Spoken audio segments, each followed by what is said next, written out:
One of the favorite days of the week for me growing up when I was young was Saturday. Sure, there was no school, there was time to watch cartoons, play outside, see friends, generally do things that you don't get to do during the week. But I also loved Saturdays because typically it meant that my grandparents were coming to pick me and my brother up and give my parents a break and take us out to lunch or breakfast somewhere. I remember waiting patiently for them to show up, looking through the window, getting excited every time a car would pass by, going, "Is that them? Is that their car?" And when they finally arrived, I would rush out the door and greet them, hug, but it wasn't like, "Good to see you." The question was always, "Where are we going? Where are we going to eat this time?" And usually the answer was something simple like McDonald's or some breakfast place. It wasn't any grand experience. We would always arrive at the restaurant. We'd take turns ordering. And of course, the last one to order would always be my granddad. And honestly, he usually just ordered a coffee wherever we went. And then he would reach into his pocket and pull out a wallet. Now, this wallet was not normal size. This was a huge wallet. I think every receipt he had ever received at some point in his life was still in that wallet. I'm not sure how he sat down and looked normal. But he would always pull it out and pay, filled with pictures of our family, business cards, whatever was in there, and always a little cash to pay for the meal. But I remember one specific day, I was getting older, and on the way to the restaurant, I started sharing about how I'd been earning some money on my own through doing some odd jobs and chores and cutting neighbors' lawns. And this week, when we got to the counter, I ordered, and it came time to pay, and my granddad jokingly looked at me and said, "Well, I guess since you're earning all the money now, you can pay for the meal." I put a grin on my face and tapped in my back pocket, and I said, "Oh, I forgot my wallet. I forgot my wallet." And we laughed, and he pulled out his wallet to pay. And this became our running joke every Saturday as we shared a meal, and it came time to pay. I would always say, "Oh, I forgot my wallet." The truth is, he would probably have never let me pay. It wasn't about the money. It was about the time that we shared together. I look back at those days and see just how powerful it was to spend so much time in my grandparents' presence. We sat there for a few hours every week to talk about life, the fun we had had the week, the things we were learning, the deep problems of a 10-year-old, whatever they happened to be at the time. We would laugh a lot. They'd listen to my stories, and I'd listen to their advice and wisdom. Just being in each other's presence was a powerful part of the moment. Not the meal, not who paid for it, but the time, the power of presence. And to be honest, I would pay whatever it costs today to have one more of those Saturday mornings with my grandparents. And that's what we're going to focus on today, this power that you and I can experience of being in presence. Not just anyone's presence, though. God's presence. The presence of God. Not doing things for him, not accomplishing tasks, not following a moral code, but it is the power of the Christian life comes from simply being in the presence of God. Far too often, I think, you and I'm guilty of this as a pastor and a teacher, we can make the Christian life like a series of commands. Every Sunday, you got a new charging orders from the pastor. Go do this, do this, do this. And it can feel like it's just coming at you. Like when I go to the doctor now, I hear, don't eat, stop eating bread, stop eating cheese, don't drink as much wine. I'm like, do you know where we live? Like, how am I supposed to survive? Start eating this, cut the salt, exercise more. Like this list of things over and over again that just almost seem impossible. And sometimes, especially for those who come to church very often, we come to church and it's like, forgive, be humble, be a good steward, do this, stop doing this, stop. And it just feels like this, we're constantly being bombarded with commands. And so today, what I want to challenge us to do is to pause for a moment and take what the Bible calls a Selah. Selah is a Hebrew word that's used in musical and liturgy areas. It's used 74 times in the Bible and is generally understood as an instruction to pause, reflect, praise, and ponder. what we have just listened to. And so today, what I want to lead us to do in this passage that we're going to look at from the Old Testament is that's focused around a dream or a vision. Now, how do you typically have a dream or a vision? It's when you what? Rest. When you pause. When you stop. And I remember the first time my wife, Catherine, and I were over here visiting a number of years ago, and we got on a train and we went to Monton. And we get to Monton and we go out toward the beach, and it was a spring day kind of like this. And we didn't really bring anything, haven't known much about the city, so we went and sat on a grassy area overlooking the sea. And you know what we did? We laid down and rested, paused, took a little nap by the ocean. And when you do that, when you have moments like that in your life, sometimes you start thinking new thoughts, you start experiencing new things. And God gives a vision here in Ezekiel 47 when he gives this vision of restoration, renewal, and revival. Israel had spent the first 39 chapters of this book having judgment, sin, and destruction. The boom, boom, boom, boom, boom, put at them. Now God gives them a picture to say, stop. Slow down for a minute, and let's ponder and remember that I am with you in this. This vision is about a river flowing that we're going to read about here in a minute. And this is what we pray for all of our churches, all of our IBC churches, is that we would be churches that embrace this idea of being in God's presence. People of God, not just doing things for God, but people that have been in God's presence. So today, let's take a breath, breathe in the living presence of God, and see what he has for us today and what fruit brings into our life as we stop and listen. Just to give you a little background on Ezekiel, it's not always the book that we turn to the first when we're reading the Bible. So Ezekiel was a priest, a prophet. He was exiled to Babylon after the destruction of Jerusalem and the first temple. The people of Israel were devastated during this time. They were questioning their identity, their relationship with God, the covenant promises of God. They were questioning all these things. And Ezekiel's early visions in 1 through 39, again, talked about judgment and the consequences of Israel's sin. But the last chapters, 40 through 47, shift dramatically to hope, restoration, and renewal. The people of Israel were in a bad spot. They were defeated, captured, their home destroyed, their temple gone, and they felt abandoned. There was no army to save them, no king to come and rescue them. They felt like their choices that God had given them were little or nothing. The defeated economically, military, every way you can imagine. And maybe for us today, this text is our scripture because it's a historical reminder of the truth that there is, even in those darkest moments, even when you feel broken, even when you feel distant and dry, God has not abandoned us. God is with us. There is no burden or stress, anxiety or dread that God's presence cannot overcome. There is no brokenness in our homes or in our hearts that God's presence cannot heal.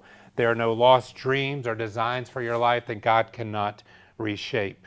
You may feel defeated, depressed, and desperate, but God's presence can renew. You may feel empty, exhausted, and overwhelmed, and God's presence will sustain. So let's read Ezekiel 47. I'm going to read all 12 verses. Again, this is a vision. It's a dream that he's having. And then we're going to go back and kind of look at each section. Ezekiel 47:1 starts with this. Then he brought me, the Lord in this dream vision, brought me back to the door of the temple. And behold, water was issuing from below the threshold of the temple toward the east, for the temple faced east. The water was flowing down from below the south end of the threshold of the temple, south of the altar. Then he brought me out by way of the north gate and led me around on the outside to the outer gate that faced toward the east. And behold, the water was trickling out on the south side as well. Now going eastward with a measuring line in his hand, the man measured 1,000 cubits. And when he led me through the water, it was ankle-deep water. Now again he measured another 1,000 cubits and led me to the water, and now it was knee-deep. Again he measured 1,000 and led me through the water, and now it was waist-deep. Again he measured 1,000, and it was now a river that I could not pass through, the water had risen so high. It was deep enough to swim in, a river that could not be passed through. And he said to me, Son of man, have you seen this? Then he led me back to the bank of the river overlooking, and as I went back, I saw on the bank of the river very many trees on one side and on the other. And he said to me, this water flows toward the eastern region and goes down into the Arabah and enters the sea. And when the water flows into the sea, the water will become fresh. And wherever the river goes, every living creature that swims will live, and there will be very many fish. For the water goes there, and the waters of the sea may become fresh, so everything will live where the river goes. Fishermen will stand beside the sea from Engedi to Engalam, and it will be a place for the spreading of nets. Its fish will be very many kinds, and the fish of the great sea.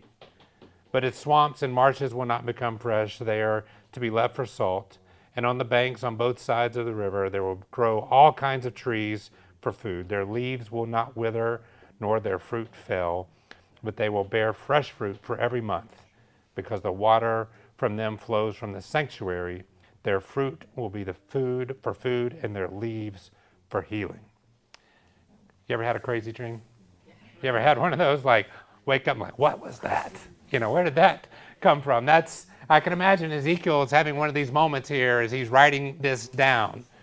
Like, is that really what it was? I mean, this trickle of water starts out of the temple, out of the very place that represents the presence of God, flows out.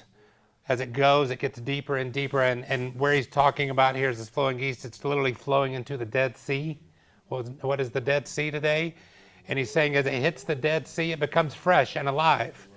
A place where no fish lives all of a sudden becomes teeming with fish of every kind, great fish, where fishermen just line the banks to catch as much as they can. But not just that, now there are trees of every kind, fruit-bearing trees on every side of this, what used to be dead, now alive, not just bringing fruit occasionally. Did you catch what it said?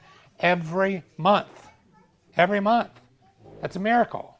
Trees don't do that. And he's saying this will be so teeming with life. This river is so full of life that even what was once dead and nothing could come from is now overflowing with fish and fruit that will feed a nation. There's so much in here for Israel as a country that they would look forward to, but there's so much in here for us as well. And I want us to see today what this reminds us, what God's presence brings to us. And I think it brings us four things. The first thing we're going to see is that brings us meaning. God's presence in our life brings us meaning. This vision says water was issuing from below the threshold of the temple. The vision begins at the temple, the place where God's presence dwells. The rivers does not start in politics, armies, or any human effort. It starts in God himself. The truth was Israel had lost everything: land, temple, identity, hope, and many of them had lost their faith in God. And they were looking for solutions and meaning in their life, but they were not looking back to God. Give us a king, restore our kingdom, put us back where we were. Not God, we need you. God shows them that life begins not by a restored kingdom, but in his very presence is where meaning comes. The idea is this: healing, identity, and purpose always begin in the presence of God. When God restores, he also restores and starts with a purpose in our life. He is the source of meaning, the direction of life, the guide, the one who created us, formed us, shaped us, and gave us purpose. This river, right, when you look at it, it didn't just trickle out and puddle around the temple. What did it do? It flowed somewhere. It went somewhere. It had direction and purpose. And even though it began as a trickle, almost unnoticed, that's the way God's work can often start in our life. Small thing, small change, small shift in our life. A new direction, a new opportunity is where renewal can come from. And the river not just flowed out, it flowed in a specific direction. It flowed toward the most destructive and dead area of the region to bring healing. It had a purpose. So I want to challenge you, stop looking at the ruins of your life and start looking at the restoration that God can bring. It's so easy when our lives fall apart to look back and say, look at what we've lost. Mo prayed that earlier, what I have lost. Look at, and we mourn over that instead of seeing what God is leading us to. So let go of what's lost and follow where God is leading. Stop staring at what's dead and start focusing on the one who brings life. The key thought is this: when we lack meaning, return to the source of refreshment, the presence of this living God. We carry our Bibles on our phones, in our pockets. We carry these books. And I think too often we think God is contained in these pages. I'm all for reading the Bible. Please don't hear me say, don't read the Bible. But we think God is in these pages. He's physical. He's not. He's alive. His presence is, the scripture, that book teaches us his presence is within us. We have the beauty of God dwelling within us. And this is the beauty. When he dwells within us, he gives us purpose and meaning in life. But then God's meaning that he gives us leads us to a place, and I think it leads us to a place of peace. God's meaning brings peace in our pursuits. We see here in verse 35, he said, I measured this much, and it was deep, ankle deep, knee deep, waist deep, and then eventually a river to swim in. The river grows deeper the farther Ezekiel walks. This is a progressive of a couple of things. It's progressive healing and increased surrender in our life. You may think as you're reading this, well, the most peaceful place is where it's ankle deep, right? I can just stand here and not be impacted too much by it. My feet get a little wet. If you go to the sea this time of year, you probably put your ankles in and that's enough. It's a little too cold to go in any deeper.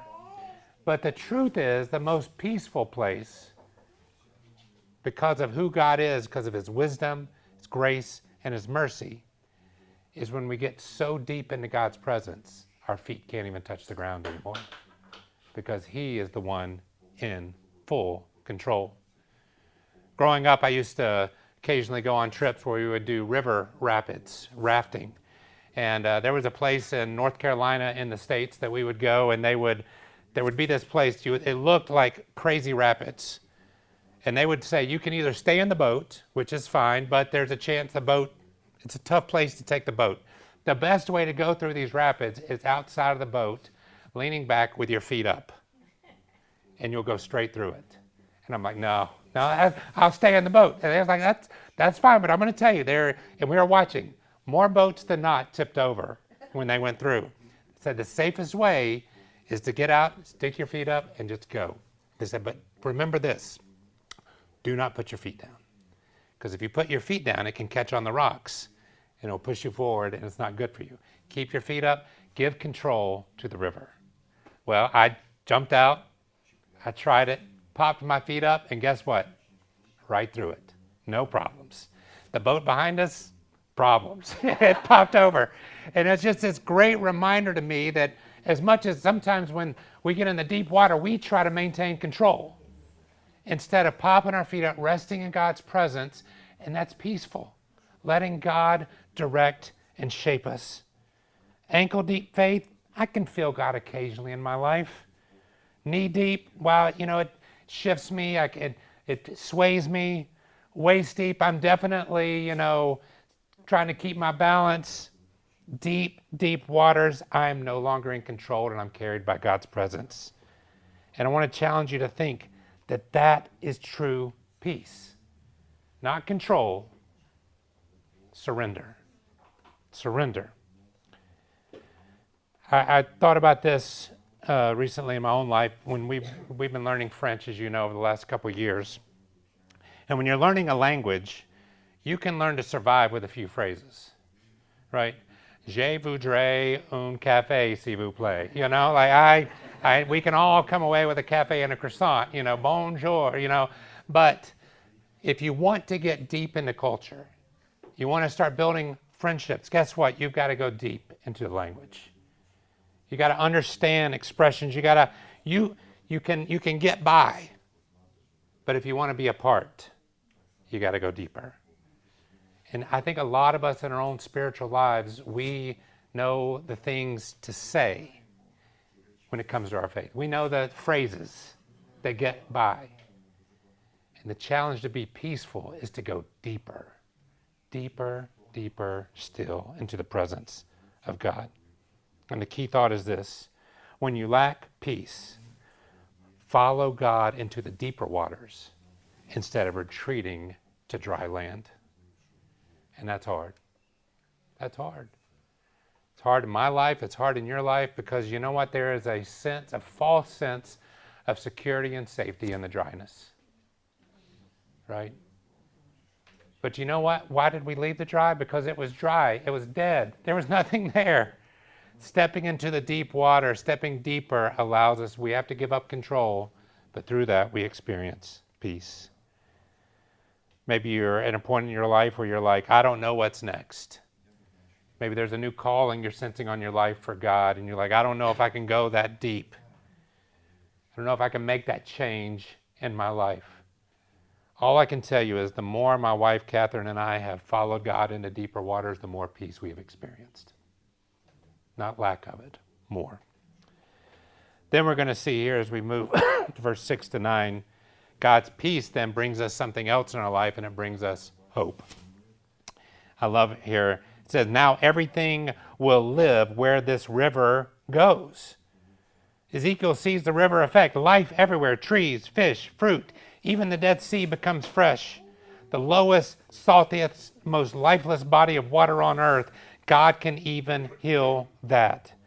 God's Spirit brings hope in the most hopeless places, even the Dead Sea. Even in places in your life that you thought, I can never be healed of this, the water, there is hope for healing in that moment. This relationship can never be restored. There is hope for healing for that relationship. This brokenness, this sin that I've struggled with my whole life, there is hope through forgiveness. This shame I've carried because of what I've done in my past, there is hope for a new identity in Christ. There is no place too dead for His Spirit to revive. But yet sometimes we still like to play in the places that are dirty and mucky versus getting into the fresh water of life. I've been in the Dead Sea. I've sat there, and it's a weird place. You lay there, you literally can't go underwater. I mean, you try to go underwater, it pops you back up. It's a unique place, but there's no life there at all. It reminded me of a couple of summers ago. We were here, and we're walking along the prom, and the beautiful waters of the Mediterranean. You just sit there and stare at them sometimes. No matter how long you've lived here, that blue water still captures you. And we're walking by where the Var River, kind of dumps in a little bit, and over to the side, some dirty water that from the drainage had kind of pooled over here on the beach. And there's a kid playing in that dirty water. And I'm looking at this going, oh, do you not see what I see? Like, this looks horrible, putrid, nasty, blue, life, refreshing. Just take a few steps that direction. But man, when I was watching that, I was like, oh, how often do I do that in my own life? There's a sin I love to dangle and play with still. There's an attitude of bitterness I'm not willing to let go of. There's a pride in my life that I want to hold on to instead of letting go of those things and stepping into the beautiful life, hope-filled waters of God's presence. The key thought is this: you and I, when we lack hope, start looking to the depths of God's faithfulness instead of the despair of the world. And in our world we live in today, that's hard, isn't it? When you turn on the news, you pop on the internet, anything, bad news, despair, despair, despair, despair. It is easy to have your head fallen, crestfallen, but I want to challenge you. Hope is a choice. When we lack hope, start looking to the depths of God's faithfulness instead of the despair of the world. My wife, Catherine, has a friend here in France who has grown up in church most of her life, but over the last few years of her life has had a number of problems come to light. Issues with her parents, issues with some of the things in her past, jobs. She's gone into a state of despair and depression and had to go into treatment, dealing with self-harm and other things. And she comes over to our apartment often, and we talk about things like hope. And she said something one day that just reminded me of this. She was like, I don't know that I can ever have hope because of what has been. And I thought, wow, that's there's a truth to that statement, right? Because it feels true. It feels true. What has been will determine what will be.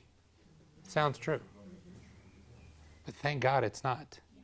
Literally, thank God that is not true. What has been, has been.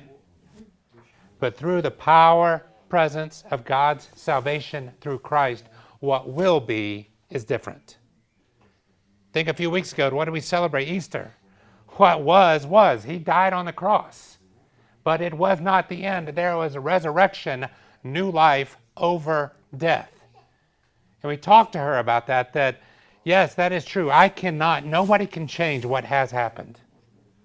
But God can set you on a new path. That's hope. That's hope.